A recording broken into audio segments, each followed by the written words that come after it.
Bill Reardon is an architect, and a very good one. Even in junior high school, he knew what he wanted to do, unlike many of his friends who didn't make up their minds until halfway through college. Bill earned a bachelor's degree in architecture from the University of Maryland.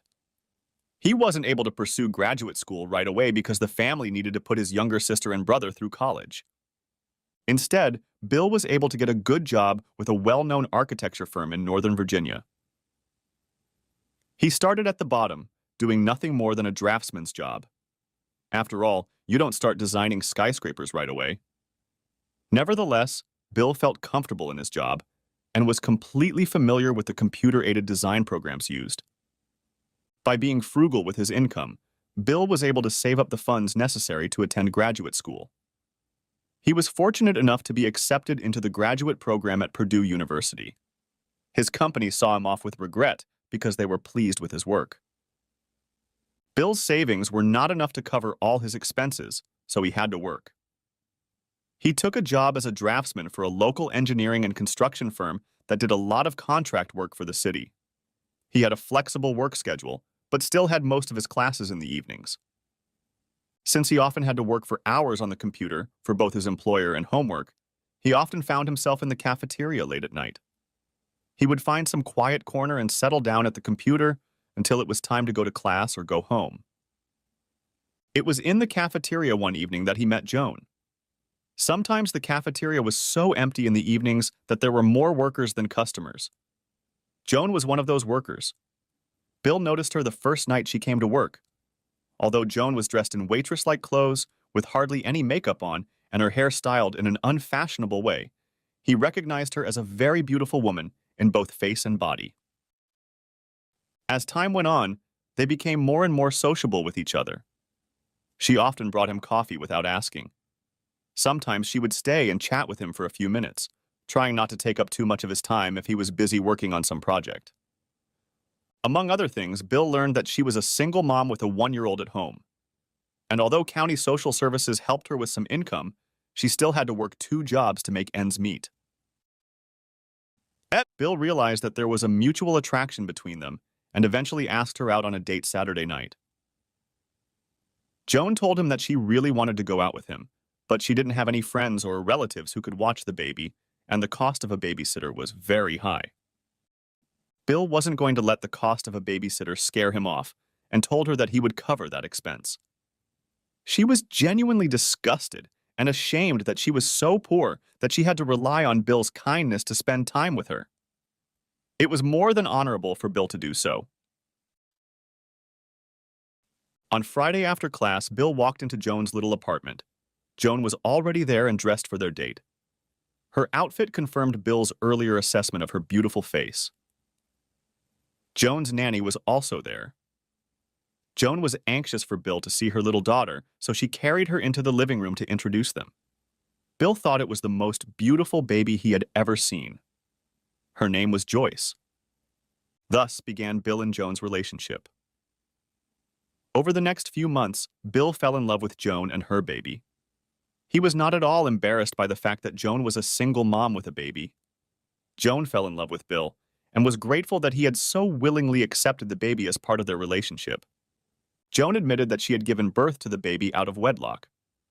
According to her, she was in a long-term relationship with her high school boyfriend.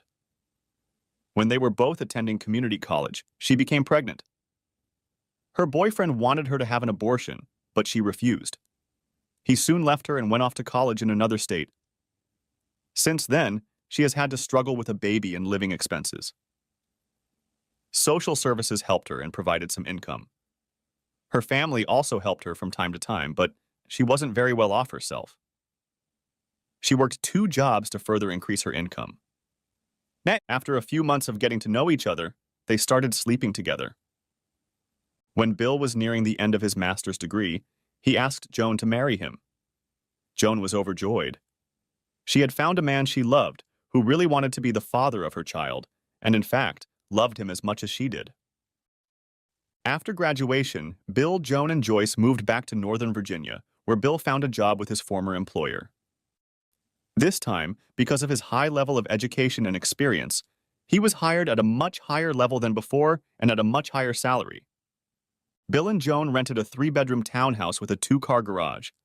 It was more than enough for their small family. A year or so after they settled into their home, Joan became pregnant. They had a baby boy whom they named Richard, but he was nicknamed Richie. Bill continued to work successfully as an architect, but he disliked designing large buildings, shopping centers, and apartment complexes. Part of this dissatisfaction was due to the fact that he still only did a small portion of the design. In addition, he rarely got to see the results of his efforts because it usually took years before a project was completed, and the projects themselves were often out of state. What really interested him was designing houses. When Joyce was 7 years old and Richie was 5, Bill found a house for them to buy. From his perspective, it was perfect. It was on a cul-de-sac in a good neighborhood, and the school district had high grades. While to many people this house might have seemed ordinary, it wasn't to Bill. His architect's keen eye saw the perfect house where he could both raise his children and run his business. The house was a 4-bedroom, 3.5-bath mansion with a large living room, a large family room, and a large dining room. It also had a 2-car garage. But what attracted Bill the most was that the house had a full basement where he could set up his home architecture business. Although the basement was currently unfinished, Bill saw that it was set up in such a way that he could take clients, design projects, and make models when needed. In addition, the basement had French doors leading out to a small, private landscaped courtyard. The asking price was $700,000, and Bill quickly offered to buy the house for that amount. He knew that he would have to spend at least another $100,000 to renovate the entire house and finish the basement. Nevertheless, he felt it was well worth the price. Joan thought it was perfect too, and the kids loved that they would each have their own bedroom. 12 years later, Bill was thriving as a home designer. In addition to earning a good reputation as an architect who could design everything from mansions to quadplexes, he owned a number of patents on home design ideas. He designed a series of very low-cost houses suitable for people who essentially couldn't afford a regular bread and butter house. He also invented folding houses for people in less developed countries that allowed them to enjoy all the comforts and protection of home, including water, gas, and electricity, without the need for expensive and extensive foundations and construction work. It also had designs that could be added to from time to time without the house looking like an unsightly appendage to the original design. A family could start with a 1-story, 2-bedroom home, and years later have a large, beautiful 4- or 5-bedroom home that grew with the family and its finances. Shortly after Richie went to kindergarten, Joan expressed an interest in working. She decided to pursue a career in real estate. She felt that by working as a real estate agent, she would be able to make her own schedule and thus be home with her family when needed. In addition, she would be able to earn a little money from time to time, which would make her feel like she was contributing to the family budget. Bill was in agreement with her career choice and thought it would be a good idea and would allow her to get out of the house and do something interesting. The cost of the real estate agent training program was very inexpensive. In just a few weeks, Joan had already passed her realtor exams as well as her state exams. She decided to join a local real estate company that only had about a dozen offices. As it turned out, Joan was a natural-born real estate salesperson. Her good looks and pleasant personality made working with people the perfect profession for her. After a slow start and a few missteps, she became successful both as an agent representing sellers and as an agent representing buyers. That being said, she enjoyed working with buyers more. As time went on, Joan became more and more successful in real estate. After a few years, she became one of the top agents in her company and was making a significant contribution to the family budget. Eventually, an opportunity arose to become a managing broker in a new office, and Joan applied. In addition to having all the certifications and endorsements to her original license, Joan took the time to get her broker's license. Her company was happy to have her to manage the new real estate office. Under Joan's leadership, she quickly had 17 real estate agents. Not only did she continue to make money on her commissions, but she also earned a percentage of her subordinate agents' commissions.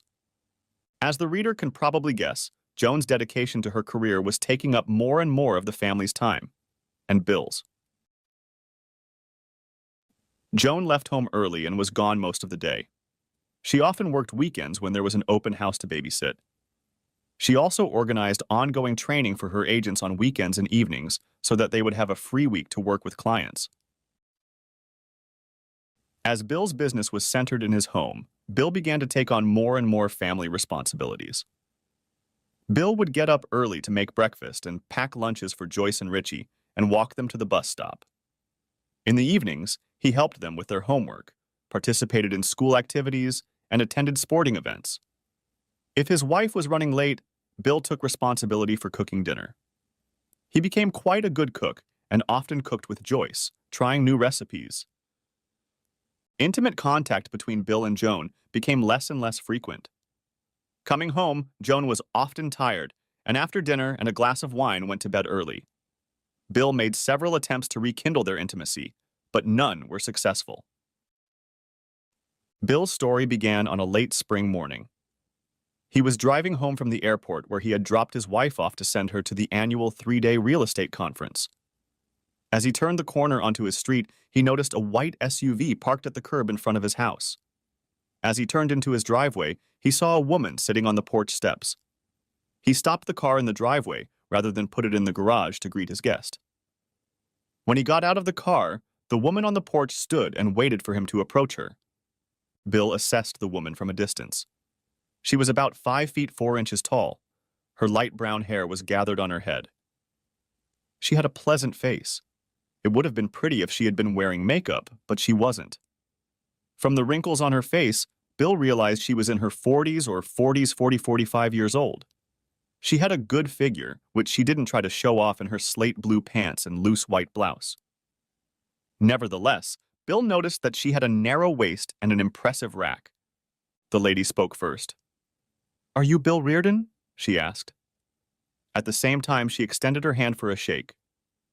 "Yes," Bill answered both her question and the handshake. Before he could ask the lady what her name was, she spoke again. "I'm happy to meet you. My name is Beverly Dumont." "What can I do for you, Miss Dumont? Perhaps I have an appointment with you that I forgot about?" "Please, call me Beverly." "And if I may call you Bill," she said. "And no, we don't have an appointment. However, it is important for me to talk to you." Bill replied, "Beverly and Bill, then." Bill noticed that Beverly wasn't smiling and didn't look particularly happy. "Please come inside." Bill opened the front door in front of her.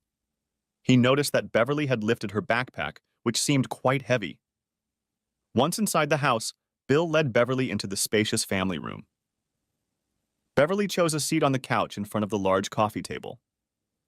Bill was ready to settle into his favorite lazy boy chair.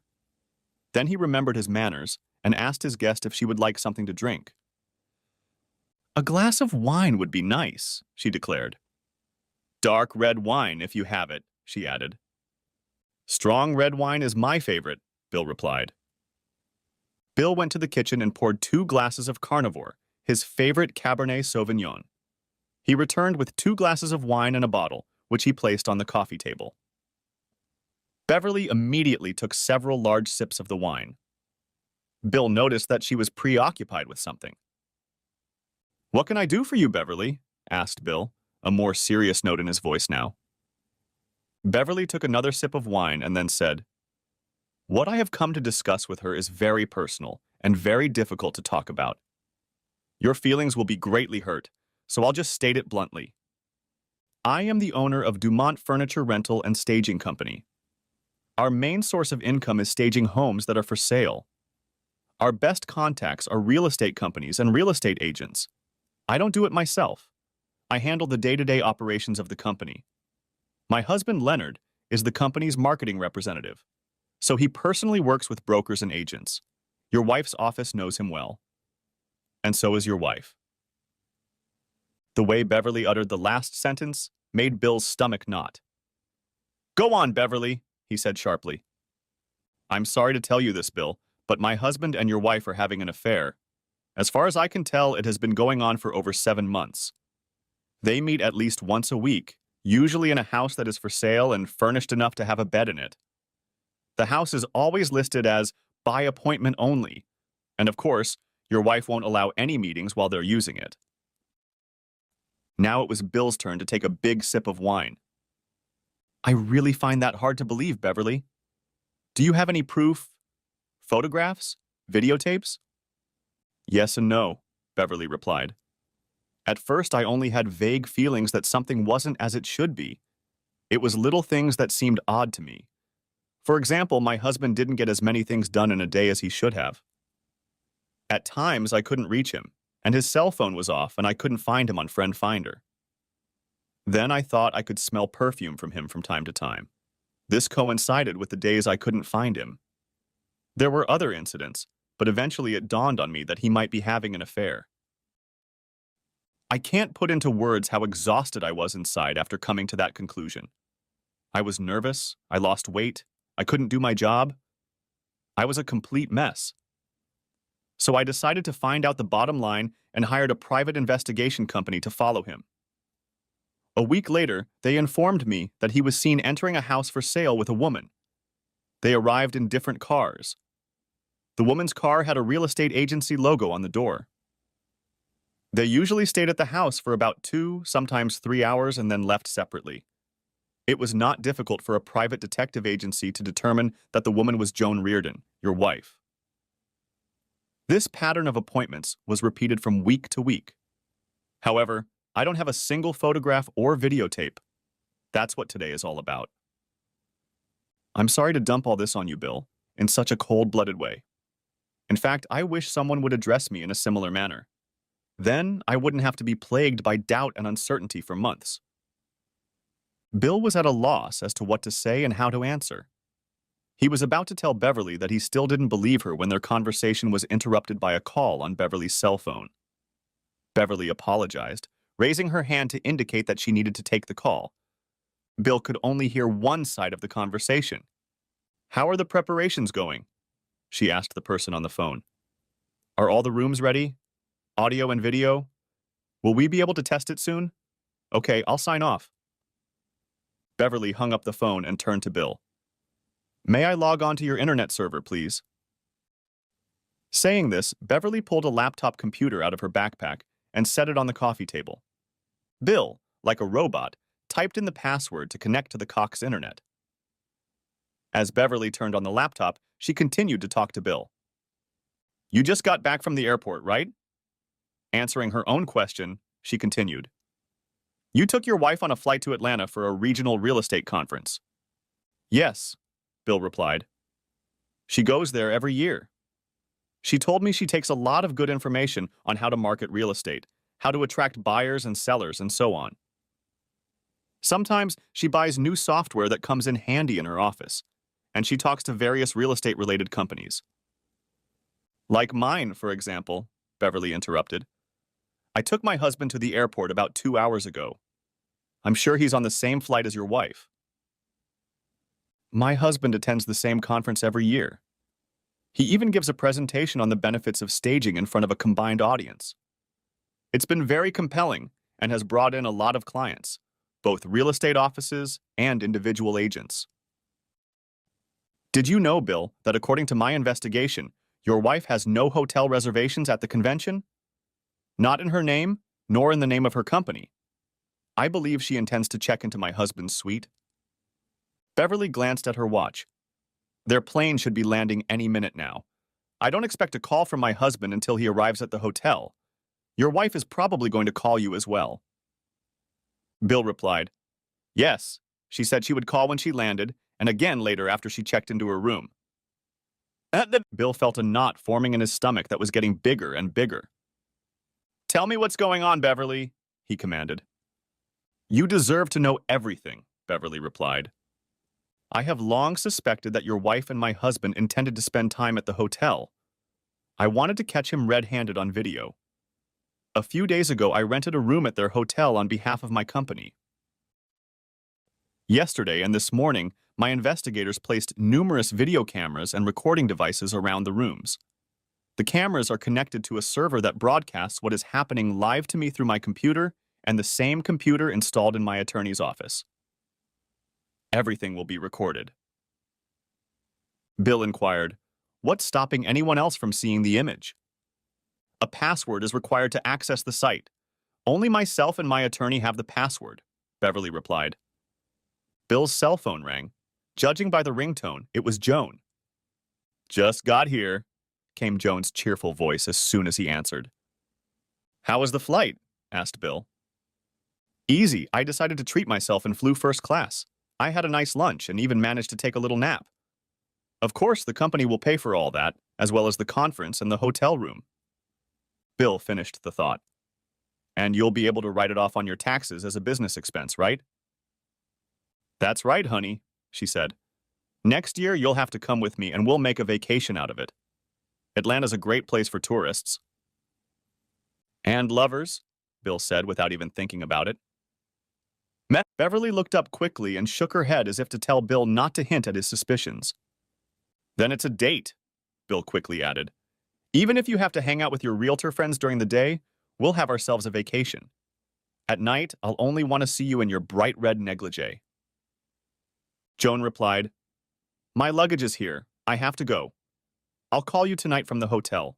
It will probably be early tonight because there's a social cocktail party scheduled for 7 o'clock in the boardroom." "Okay, baby," Bill signed off. "I love you. Don't ever forget that." "I love you too. Bye." Bill turned to Beverly. "I still can't believe she did that to me, to us, to our family."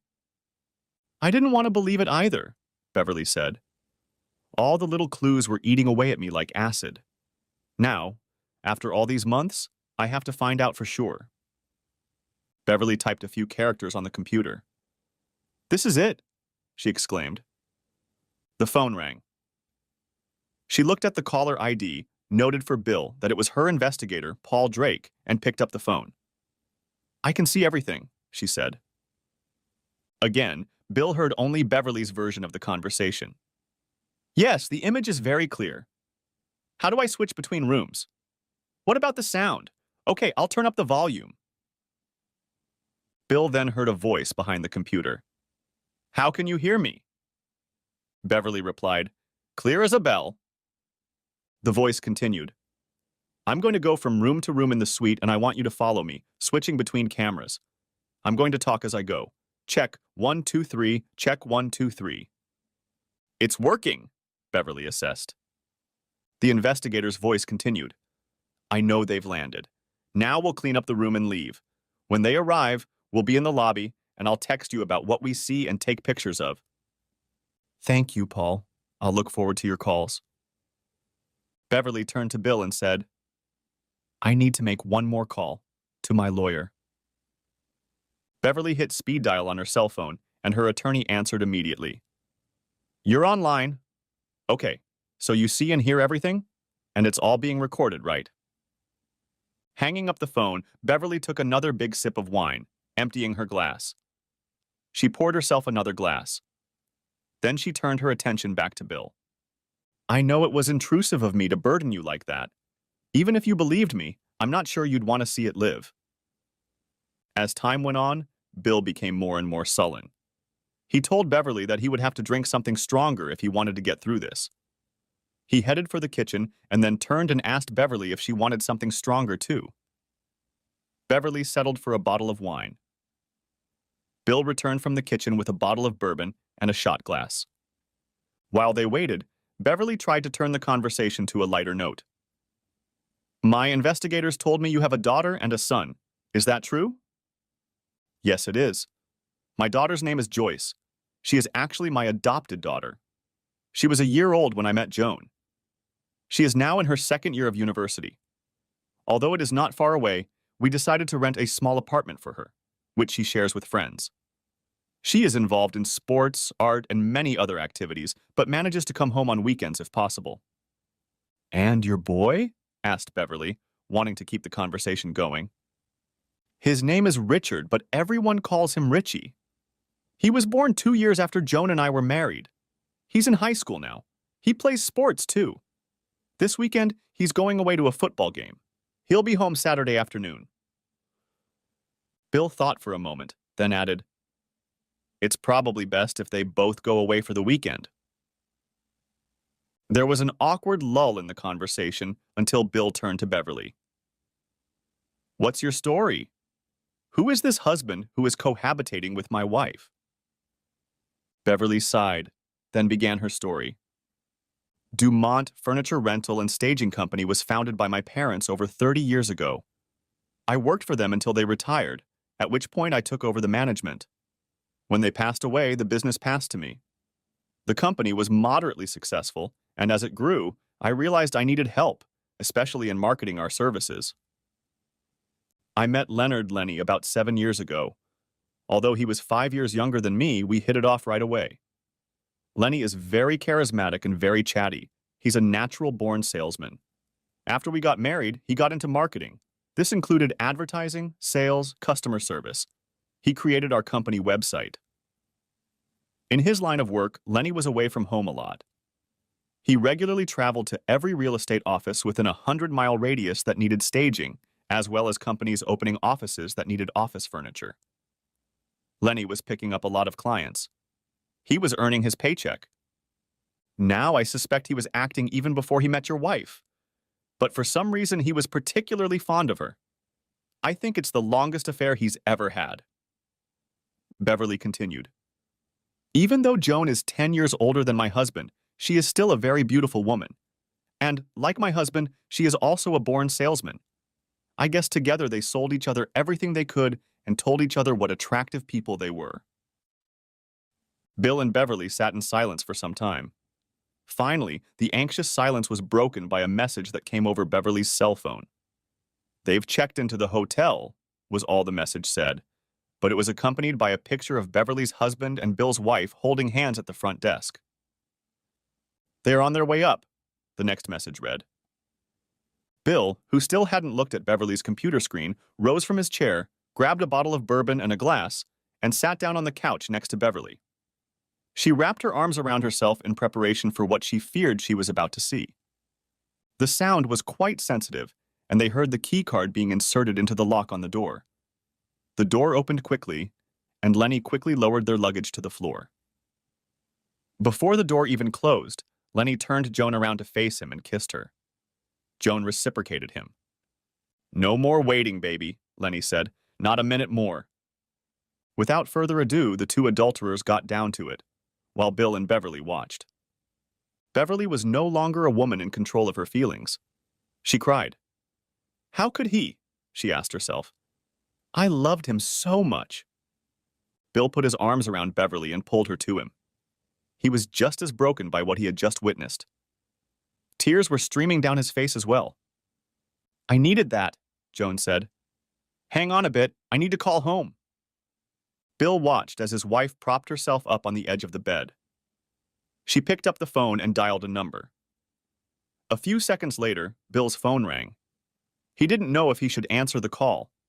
He answered while simultaneously watching Beverly's computer screen. Hey, honey. Everything's checked out. I'm going to take a nap before I go downstairs to social services. Just want you to know that I love you. Bill stared at the screen as Lenny sat down in bed behind Joan. Bill couldn't take it anymore and simply said, Goodbye, I'll see you Sunday afternoon. He then hung up the phone. On the screen, Bill saw that Joan reacted to this as an abrupt end to the conversation, but paid no attention to it. Bill couldn't look at it any longer. He didn't think Beverly could either. They were both still crying. Bill tried to divert his and Beverly's attention from the events in the hotel room by suggesting that perhaps she would like to see his architectural office in the basement. Beverly readily agreed. He led her down the stairs to his offices. Bill brought a bottle of bourbon with him, and Beverly brought wine. He showed her his computer-aided design, CAD system, a modeling table, and a customer lounge. Beverly was impressed with the many drawings and photographs on the walls of the homes Bill had designed. Eventually, they moved to a small outdoor patio in the basement. Bill and Beverly discussed their plans. Both felt that divorce was the only way out, although Bill wasn't so sure. Beverly was in good financial shape. She was the sole owner of her company. Essentially, Lenny was a salaried employee. As valuable as he had been in marketing Dumont over the past few years, he was expendable. For the next few hours, Bill and Beverly tried to do things that took their minds off the computer. Other than that, nothing happened while the two adulterers were at their social hour. Bill volunteered to make sandwiches and Beverly heated up soup. They passed the time by pushing the events at the hotel to the back of their minds. At about 10:30 p.m., Bill and Beverly heard voices on the computer and settled down on the couch with drinks. The adulterers returned to their room. Although Joan couldn't tear herself away from Lenny, he dismissed her, saying he had to call his wife. Beverly's cell phone rang. "Hey, baby," she said. "Hey, doll," Lenny replied. "I've already checked in. It's a great room. It's a suite. It has a sitting area, bar, microwave, and refrigerator. Thank you." "You're welcome, dear. I thought you could use the extra room to socialize with clients while you tell them about our company's capabilities. It can all be blamed on marketing." Lenny's attention was divided, and he struggled to focus on the phone conversation.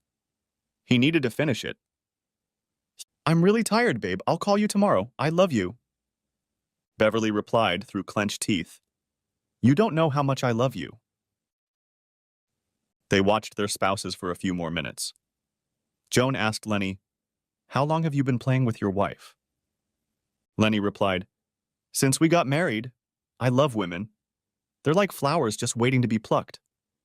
Married women are especially attractive because they usually don't want a permanent relationship and often tell me they still love their husbands." "Do you?"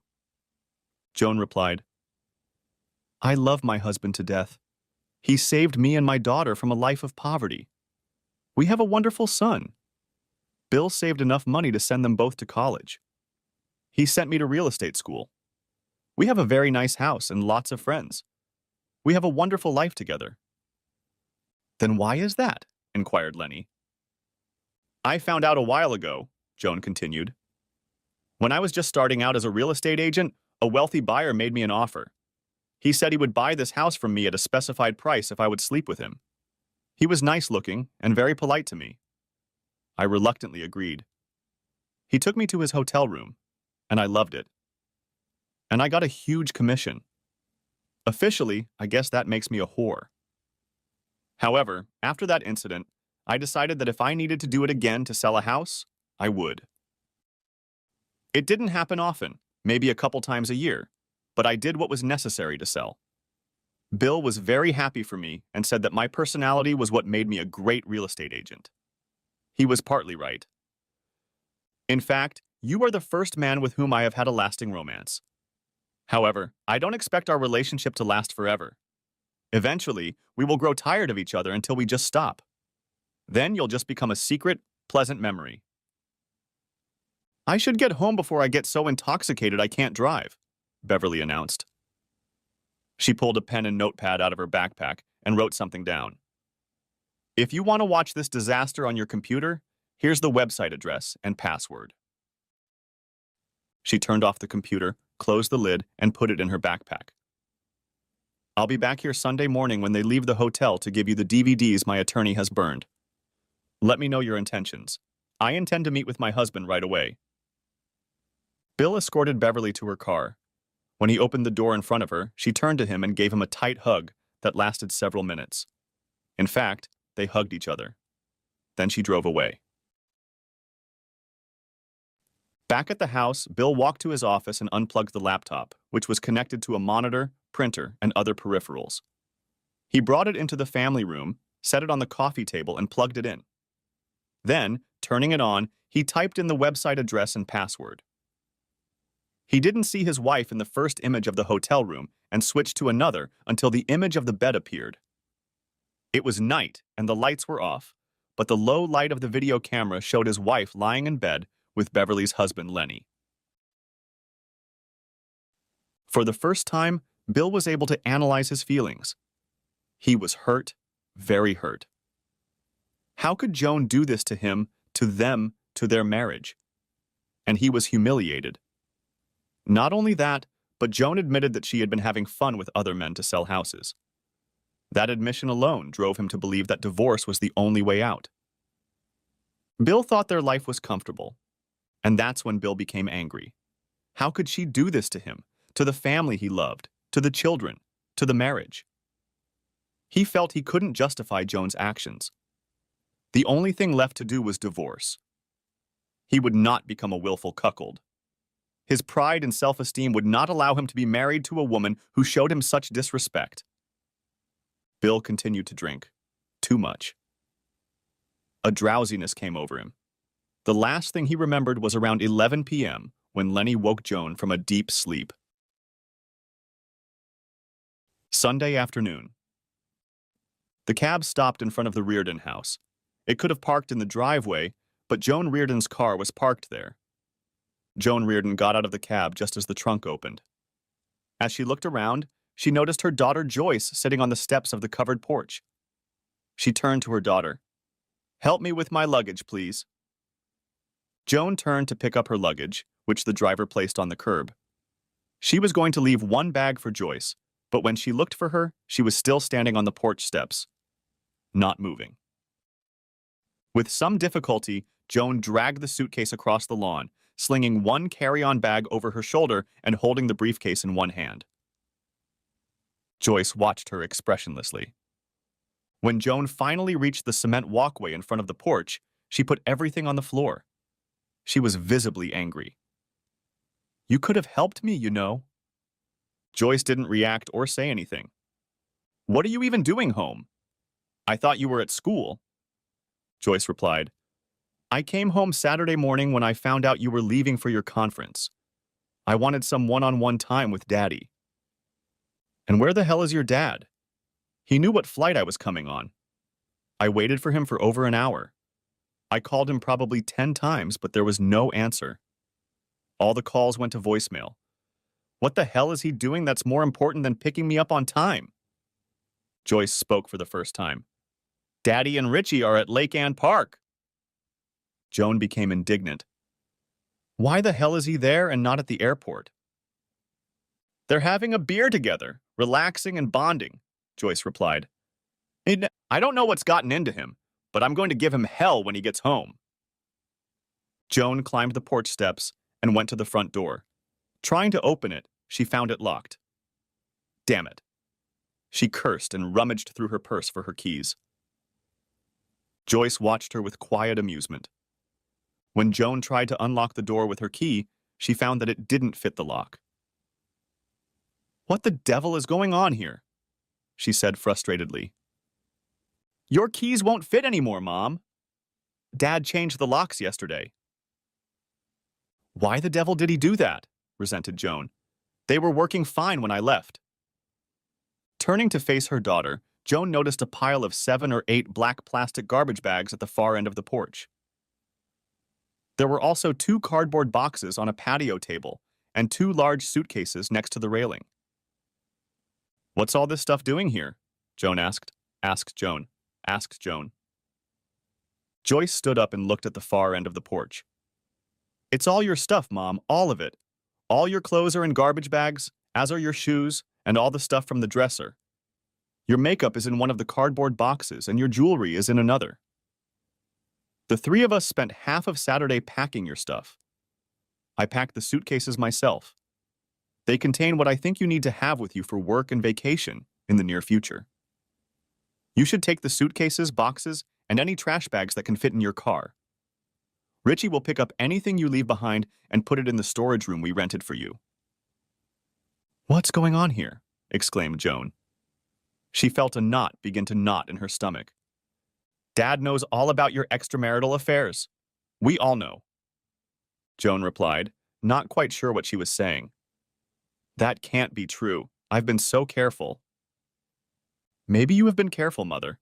Of course, Pa never suspected you of adultery. But your buddy, Leonard Wilson, didn't. Beverly Dumont has suspected him of having an affair for months. They found out Friday night how duplicitous you both are." "That can't be. I was in Atlanta and he was here."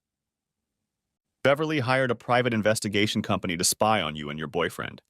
She set up a video and audio link in the hotel room where you were staying. The live images were transmitted to the internet, which Beverly set up to view and record. Every move you made, every word you said in the hotel room was monitored and recorded." Oh, no! Joan screamed and collapsed on the steps beside her daughter. It can't be real. After Beverly left Daddy alone Friday night, Daddy kept watching. I think it almost killed him. He drank a lot that night and eventually passed out on the couch in front of the computer. I got home early Saturday morning and found him asleep on the couch. As I was trying to wake him up, I noticed that the computer was on and had everything visible on it. After watching for a few minutes, I realized it was you and Mr. Asshole. I let out an involuntary scream, which woke my dad up. When he realized it was me and saw what I was looking at, he slammed the lid on the computer and said, "You weren't supposed to see that." I started crying and asking my dad what was going on. He didn't want to tell me, but I made him tell me everything. We even turned on the computer so I could see what was going on between you and Mr. Asshole. I made Daddy take a shower and get cleaned up. Then I made a Virgin Mary to help him with his hangover, followed by a light breakfast and coffee. After tearing ourselves away from the computer, we tried to make a plan of action. Saturday afternoon, Richie came back from the football game, and we told him what had happened. We all cried a lot. And then I got angry. We all got angry. How dare you do that to our daddy? Based on what you did and what you said, Richie and I decided to kick you out. Dad agreed. We spent the rest of the day packing up all your stuff. You're not spending another day in this house with our daddy. Joan stammered. But where am I going to go? What am I going to do? Daddy was kind enough to rent a room at the Hilton Extended Living boarding house near your office. He paid your rent for 3 months.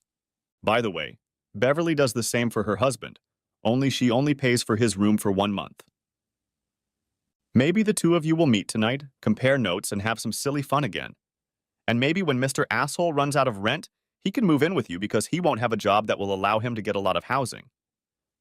I don't want to leave my home, Joan sobbed. I love Bill. He is my life. I can't live without him. Joyce replied without emotion. You have to leave.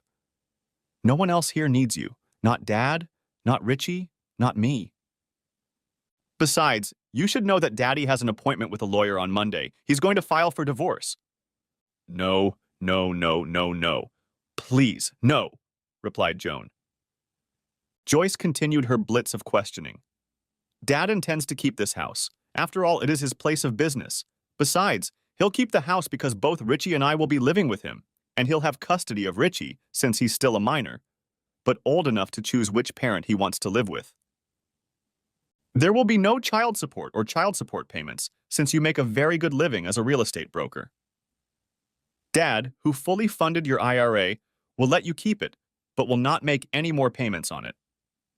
Besides, you'll now be paying for your car, auto insurance, maintenance, and property taxes. Joan looked into her daughter's unsympathetic eyes. How can you be so insensitive? Daddy told me many times how much he fell in love with you when you first met. He told me he fell in love with me then too. He told me he couldn't have loved me less if you and he had more daughters after you were married. And I couldn't love him more, even if he was my biological daughter. I'm Daddy's little girl. He took care of you and me for 20 years. He provided us with a beautiful home, wonderful vacations, and sent Richie and me to college. When I found out what you did to my daddy, it killed all my affection for you. How could you do that to him? What made you do it? Tell me why. Joan, unable to stop sobbing, replied, At first I just got caught up in the pressure of selling the house. A handsome and charming man offered to buy an expensive house at an exorbitant price if I would go to bed with him. I really wanted to show Bill that I could be a successful real estate salesman and contribute to the family budget, not sit at home and do nothing. A few months later, something similar happened, although I must admit I was more flirtatious with this client. After that, it became apparent that I could use myself to sell houses. It didn't happen that often, maybe a couple times a year, but it just seemed to be a factor in the selling process. I knew several other female agents who did this too, some more often than others. Then, about 8 months ago, Leonard came into the office. He was marketing Dumont's steading business and was giving presentations to my sales agents. Some of them started using him to design the homes they were selling. As a result, he started showing up at the office more and more often. He openly flirted with me. I found him not only charming, but also handsome. We started going out to lunch together. It got to the point where we were holding hands, hugging, and eventually kissing. One day he took me to one of the houses my office had put up for sale. He wanted to show me how nice it looked after he had decorated it. Among the decorations was a bed. It wasn't long before we ended up in the same bed. That's how our romance began. So first you became a whore to sell houses, and then you became a whore for some fast-talking salesman. I thought I was being very careful, but apparently I wasn't. I never wanted to hurt your father. I tried to be as affectionate with him as I always was. I thought he would never suspect. Joyce spoke up. You were careful, Mom. Dad didn't even realize you had become a whore. Unfortunately, Mr. Asshole wasn't as careful as you were, and Beverly began to suspect him. Eventually, using the services of a private investigation agency, she got to the bottom of it and found out who you were. She set up her own little operation to find out definitively what the extent of your relationship with Mr. Asshole was. Please, baby, don't chase me away. This is my home. Your Bill needs me, Joan pleaded. I don't think so, Mama, Joyce replied. For as long as I can remember, Dad has been making breakfast for Richie and me in the mornings. He also made our school lunches for us. Since he worked from home and made his own schedule, he did his own grocery shopping and took our clothes to the dry cleaners. The only thing he doesn't do is clean the house or do laundry. We have a maid for that. He also often cooked dinner when you said you'd be late for one reason or another. Joan continued to make her argument. But your father needs me for other things too, like companionship and intimacy. I don't think Dad is more interested in socializing with you. Besides, I'll be around now. I'm moving back home and will be traveling to classes for the next few years. Richie is going to do the same. We're going to take care of Daddy. Besides, Dad still looks good. We've already talked him into shaving off his beard. I intend to enroll him in the gym and help him lose 20 pounds. And I'll cook nutritious meals for him that will help too. When he's at fighting weight, I'll take him shopping for a new closet, including suits, tracksuits, casual clothes, shoes, etc. Remember, Richie and I are going to let him out of the house more often. We're going to take him to school sporting events and theater performances. Daddy will become more cosmopolitan and less reclusive. As for female companionship and intimacy, I have a pretty teacher of convenience who has been divorced for a long time. Her son and daughter are in college. I think she and Dad would make a cute couple. Also, there is a young woman in my computer drafting class who is a widow and goes to school on the state's bereavement plan because her husband was killed 2 years ago in the Middle East. She has a little girl at home who is just adorable. She and Daddy would be a cute couple, too. And don't forget Beverly DeMont. She's a very pretty woman with a great figure. I wouldn't mind if they got into a relationship. Joan interrupted. Do you know Leonard's wife? Where did you meet her? Beverly came by the house late this morning. She's a very elegant lady and didn't deserve what you and Asshole did to her. Beverly, Dad, Richie, and I all had a late lunch together. And finally, Mom, Joyce continued, you should know that before I let you touch Daddy again. Joan felt the depth of Joyce's anger. It's getting late, Mom. Before you go, I have a few things for you to do.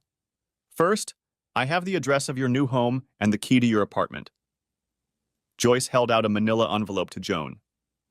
Next, I have a collection of DVDs for you to watch. Beverly brought them when she visited us today.